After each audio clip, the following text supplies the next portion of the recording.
Well, would you look who's here? Looks like it's going to be a day to remember. Guys, look who the sea washed up! Ahoy there, traveler! So Captain really did invite you to join the homecoming celebration. Hey, I heard that you took care of another crisis while you were in Inazuma. Are the rumors true? That's what I heard, too. Thanks to you, Inazuma's Vision Hunt decree was finally put to an end. Well done, traveler. Captain's got quite the eye for people. She said she was sure that your trip to Inazuma would stir up some waves. And sure enough. Look at you, being so modest. We all know what you did to protect Liyue Harbor. I've heard that they tell stories about you in Mondstadt, too. The honorary knight. Pretty impressive. I'd say someone of your caliber would be right at home in the Crux. Right, sailors? That's right. Wow, I'm getting excited just thinking of being the traveler's crewmate. Hey, what do you say we arm wrestle? I was worried you'd be too busy to show up. Oh, Captain on deck! Captain, we were just trying to talk the traveler into joining the crew. Yeah, come on, Captain Beidou. Surely you've got a way to get the traveler on board. Well, she's on board right now for the celebration, isn't she? Yeah, but just one celebration together is not enough. You know what we mean, Captain. All right, I get it now. There is something special about you, traveler. You earned everyone's respect, myself included. So it goes without saying that the Crux would be honored to have a crew member such as yourself. No doubt about that. But then again, a hero like yourself doesn't just set off on a journey without some bigger purpose in mind. So should a hero really drop what they're doing just to spend day after day drifting at sea with us? Well, if that were the case, then the Crux, known for always moving forward to the next horizon, would instead be holding someone back. Right. I guess we didn't think that part through. Remember, rather than seeking out strong members to join us, you should be focusing on making yourselves the strongest that you can be. If we are powerful, they will come to us. Isn't that why everyone here chose to come aboard in the first place? Yes, a strong sailor is always looking for a sturdy ship. I guess I almost forgot the first lesson you ever taught me. Thanks for the reminder, Captain. Just be sure you all keep that in mind. Now, there's no more need to hound the traveler, as you were. The traveler and I have something to discuss. I'm glad you came. Welcome back aboard. Thanks. I'll take that. Some rumors have it that the leader of the Crux is so powerful that she could slay the mighty Leviathan Haishan without breaking a sweat. I can't go getting too caught up in my own reputation, though. That's certainly not how the Crux made it to where we are today.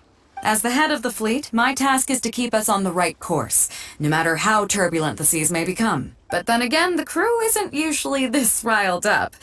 It's not that they're arrogant, they're just bubbling with ambition, that's all. Their excitement today comes from their great respect for you, both your strength and your character. So please, don't take it the wrong way. All good then. Great. Actually, speaking of Inazuma, I think your good luck must have rubbed off on me on the way over. I made an interesting find on the beach shortly after we parted ways. Let's talk about it over there, where it's a little quieter.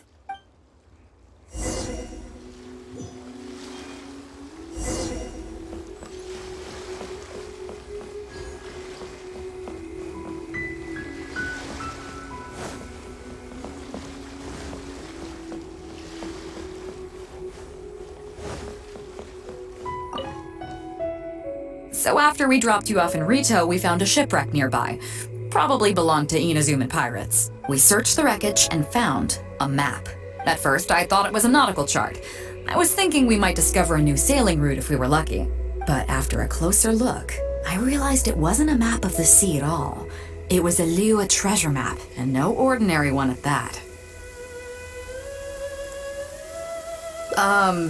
Nothing like that. I just mean that the map was a mess. So it was the most I could do to figure out that the treasure was probably in Liyue. As for its exact location, I have no idea. I'd say I've explored Liyue pretty extensively, but still, this one managed to beat me. So I thought of you. Nobody can beat you when it comes to treasure hunting on land, right? Is that right? Well then, it looks like I'm in good hands. Here's the map. See what you can make of it. So, where do you think it is? Qingce Village. I don't see the resemblance at all. How'd you come to that conclusion? Oh, okay then. I'm definitely a rookie at this. But your word's good enough for me. Time for a trip to Qingce. You're coming with me, of course. I'll need you to help me zero in on the specific location once we're there. Weapons on this side aren't well maintained. Ah, Beidou! Wow, and the traveler! My goodness, what's the occasion? Just here to visit us old folks once again? It hasn't been all that long since we last had a visit from the Crux. But I'm glad you picked today. You're just the people I need. These two young rascals, they've been arguing with each other non-stop about some petty nonsense or other. I'm too old to get through to them. They won't listen to me. Please, talk some sense into them. Rest assured, Granny Zhuoxin, whatever the situation is, the Traveler and I will take care of it. Oh, thank goodness. It's Captain Beidou. You couldn't have come at a better time. You're the voice of reason I need in this situation. Captain, please! Help me get justice! Whoa, hey. What exactly is going on here? Spit it out, tell me everything. It makes me mad just talking about it. G here, I don't know if he's got a screw loose or what his problem is. But anyway, he took it upon himself to raise, well, practically a whole army of finches, okay? And now guess what? They fly onto my land and completely destroy at least half of my crops. I asked him to pay compensation, but he refused. Now how is that fair? Captain, I'm innocent! They're not even my finches! I just thought they looked kinda cute, you know, so I fed them a couple of times. They're wild birds, though. A couple times? Are you kidding me? That's rich. Really rich. There were 2 of them when you first started. 2 finches. Now you have a whole roof full of finch nests. I swear, every time I come by your place, I think I'm at a bird market. I'm telling you, you are not gonna get away with this anymore. So, yeah. I mean, they laid a few eggs, made a few nests, but finches gotta finch, you know. These are wild birds. I mean, they'll do whatever they please. So that's how it is. I think I got the picture. What's your take?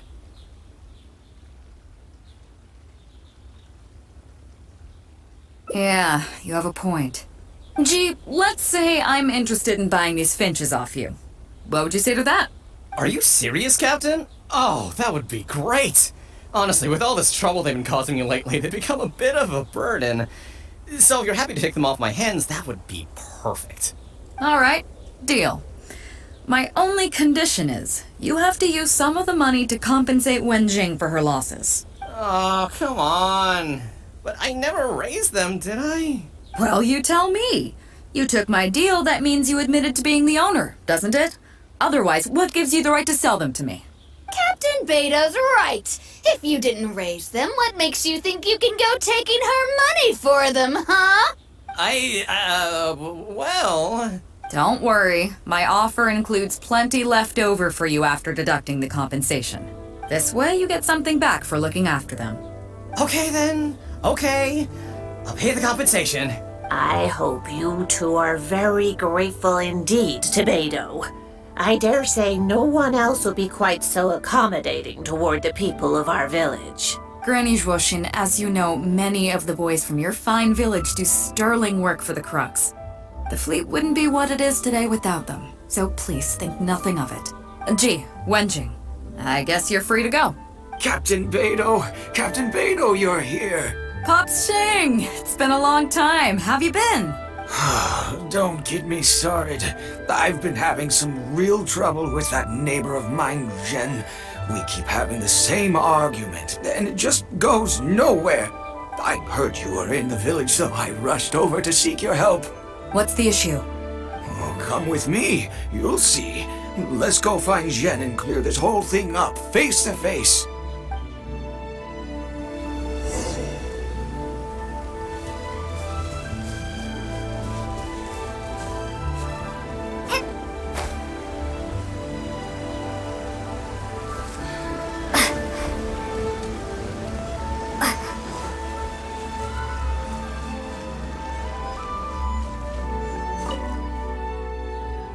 Captain Beidou, you're here.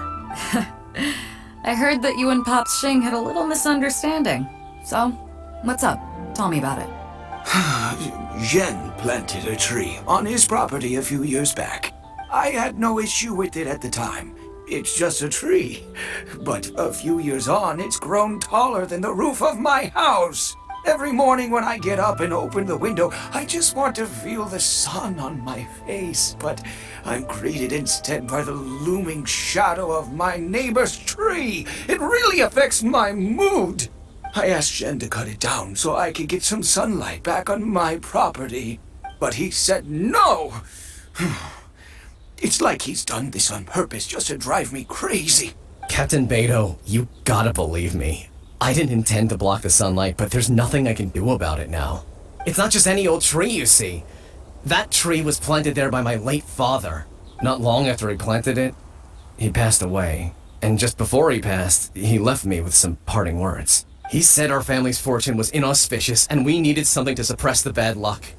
That's what he planted the tree for. How can I just chop it down? I'll be honest, I spent a few years studying in Liyue Harbor, so I don't actually share his superstitious beliefs. But still, that doesn't change the fact that this was my father's dying wish. Okay, I think I'm all clear on the situation. What are you thinking?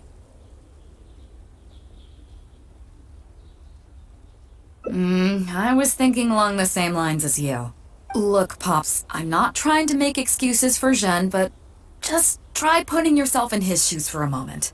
Zhen's desire to protect his tree isn't for money or because he wants to hurt anyone, or for the sake of any superstition. He just wants to honor his father's dying wish. Pops, you have kids too, right? Yeah. When you put it like that. Pops, if you can agree to it, I'll have a word with Granny Zhuoxin and see about getting you some money from the relief fund as compensation for having your sunlight blocked. As for the tree... That sounds good to me. Whatever you think, Captain Beidou. The tree can stay. Some compensation would make me feel much better about the whole thing. Thank you, Captain Beidou. And thank you for understanding Pops Xing. I'll make sure to trim it back when I get home to let some more light through. It'll be such a relief not to have to worry about this anymore. On a separate note, I remember the Crux last visited the village not very long ago. Is there some special reason why you're back in person so soon? Nothing all that special, just personal reasons. I'm looking for some treasure. Huh? Treasure? Wait a second. That reminds me, I saw Chongping and Defu arguing in the fields earlier. It sounded like they were both trying to lay claim to some treasure. I don't know if it's related to the one you're looking for, but anyway, they're probably still there now. Really?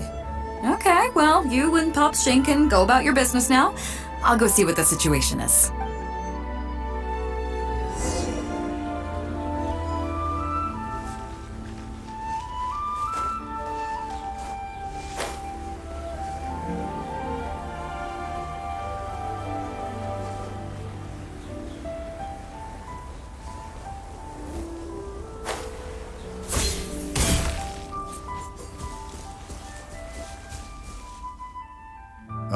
Beidou, you're just in time. Defu's being completely unreasonable. What happened? I'm not being unreasonable, Captain. I got Chongping to help me plow my land because it's the busy season. And then, what do you know, he plows up a treasure chest. Way I see it, it's my land, so the treasure belongs to me, right? I think it's a pretty clear-cut case. You say that, Defu, but what you're forgetting is that I came to help you plow your fields out of the goodness of my heart, and you haven't paid me a single mora. It was also my plowing that turned up this chest. However you cut it, surely I'm entitled to at least some of the treasure. The domestic drama just keeps coming today. What are your thoughts? Okay, I think I'm up to speed here. If you two really want to take this further, I can get a legal expert from Liyue Harbor to adjudicate. As for the costs, I'll cover them. What do you think? Neither of you seems thrilled about this course of action. Okay, so plan B. I'll be straight with you. The reason I came here today was to look for some treasure. Chances are it's hiding right there in the chest you're both fighting over. So, how about you two stop fighting over it and do me a favor by handing it to me? Of course, I'll be indebted to both of you. If either of you ever needs anything in the future, the Crux will not hesitate to lend you our support. Captain, you're far too kind, really. Indebted? That won't be necessary. If you want this chest, you go ahead and take it. Yep, totally agree. If only I'd known you were looking for this chest. You should have said something. I would have delivered it to you personally to save you the trip. It seems like it's been quite a busy day for you, helping us settle all our little quarrels. Come on, let's go to the village. I'll rally the masses. We'll get some good food and good drink and have a good old get-together. Don't worry about the chest. I'll carry it over.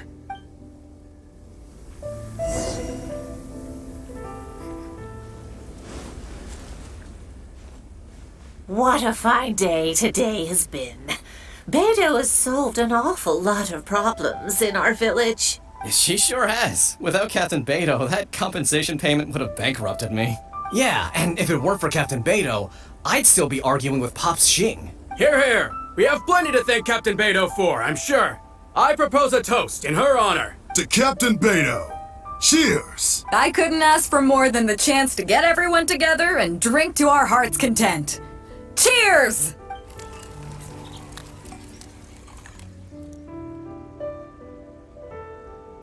That really hit the spot. Want to get some air? The view in this place is pretty good. We can take a look through the contents of that chest while we're at it. Chongping placed it by the water wheel. Are you kidding? Beidou can handle her liquor. Come on, let's go.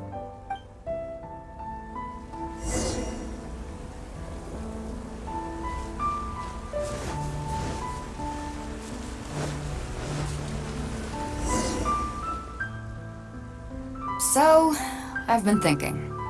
Everyone seems to trust me enough to let me have the final word on their disputes. But don't you think some of my solutions can be a little stupid? You can laugh, I don't mind. Take Chongping and Defu's wrangling over that chest, for instance. I had no clue who it should belong to, so I just came up with this stupid idea of taking it for myself. At least that way, neither of them would feel like it was unfair. But, I mean, I'm no Ningguang. I can't make a perfect deal every time. And I'm no Yanfei either. Not all my judgment calls are going to be 100% fair and square. I am Beidou, and my strength is in trading favors. You think I should be more selective? Some people think their favors are so valuable that they need to plan out how and when to use them to maximize the return on their investment. They view the favor as a bargaining chip. Others see doing favors as a burden, not worth anything in monetary terms and prone to getting you locked in a cycle of constantly returning the favor back and forth. But the way I see it, favors are what keep people connected to one another. Over thousands of years, the people of Liyue have created bonds between each other by doing someone a favor here and asking for a favor there. This means that no individual is truly on their own out there. When someone falls down, there's an invisible net made of human connections, waiting to catch them and get them back on their feet. Over the years, I've come to owe favors to a great many people, and many other people have come to owe me one. These are the countless bonds between us, like so many fish in the sea. And they're the reason that the Crux and I have survived the countless hardships we faced. I believe that if there ever comes a day when the world is overrun by monsters, Liyue's legal system collapses and the land is thrust back into an age of war, it's these bonds that will see us all through the dark days ahead, until we come out on the other side. I'm not saying that. But either way, we have a pretty firm bond between us already, don't you think? Was this wind brewed in a winery? It's making me lightheaded. I feel like I'm forgetting something. Something we were literally just talking about. Oh, yeah, the chest! Oh, I got so immersed in our conversation that I forgot all about the main event. Come on, let's open it up and see what's inside.